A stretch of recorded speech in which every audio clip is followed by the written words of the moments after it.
सुरुवातीलाच मी राज्याचे मुख्यमंत्री आदरणीय देवेंद्र फडणवीस साहेब, उपमुख्यमंत्री आदरणीय एकनाथ शिंदे साहेब, आमच्या राष्ट्रीय अध्यक्षा, राज्याच्या उपमुख्यमंत्री आदरणीय सुनेत्रा काकी पवार, भारतीय जनता पक्षाचे सन्माननीय प्रदेश अध्यक्ष रवींद्र चव्हाण साहेब असतील, शिवसेनेचे सन्माननीय उदय सामंत साहेब असतील, भरतशेठ गोगावले असतील, सर्व शिवसेनेचे आमदार महोदय असतील, भारतीय जनता पक्षाचे असतील, राष्ट्रवादी काँग्रेस पक्षाचे आमचे सर्व सन्मान्य पदाधिकारी, आदरणीय आमचे आमदार शेखर काका, सगळ्यांचेच मी या निमित्ताने खूप आभार मानेन. महायुतीच्या प्रत्येक कार्यकर्त्या आणि नेत्याचे आभार मानेन. खरं तर हे यश आज जे बिनविरोध आदरणीय अनिकेत भाईंना मिळालेलं आहे.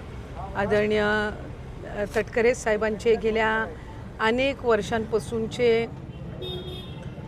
सर्व म्हणजे महायुतीमध्ये असेल सगळ्यांसोबत असणारे त्यांचे अतिशय जिव्हाळ्याचे समन्वयाचे संबंध असतील.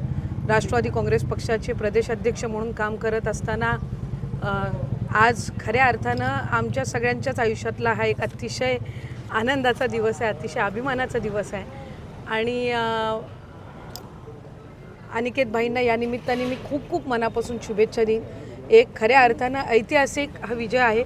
बिनविरोध आत्तापर्यंत कदाचित कोणाची विधान परिषद ह्याआधी झाली असेल असं मला वाटत नाही, पण अतिशय नम्रपणाने आम्ही हा जो मिळालेला आमचा विजय आहे तो स्वीकारत असताना या कोकण स्थानिक स्वराज्य संस्थेच्या माध्यमातून जी काही संधी अनिकेत भाईंना मिळालेली आहे, मला खात्री आहे की कोकणाच्या विकास कामांमध्ये अधिकाधिक ते विधिमंडळामध्ये, त्याचबरोबर एक आमदार म्हणून जे व्यासपीठ असेल तिथे अधिक चांगल्या पद्धतीनं प्रभावीपणाने ते कोकणातले प्रश्न मांडतील आणि सोडवण्याचा प्रयत्न करतील.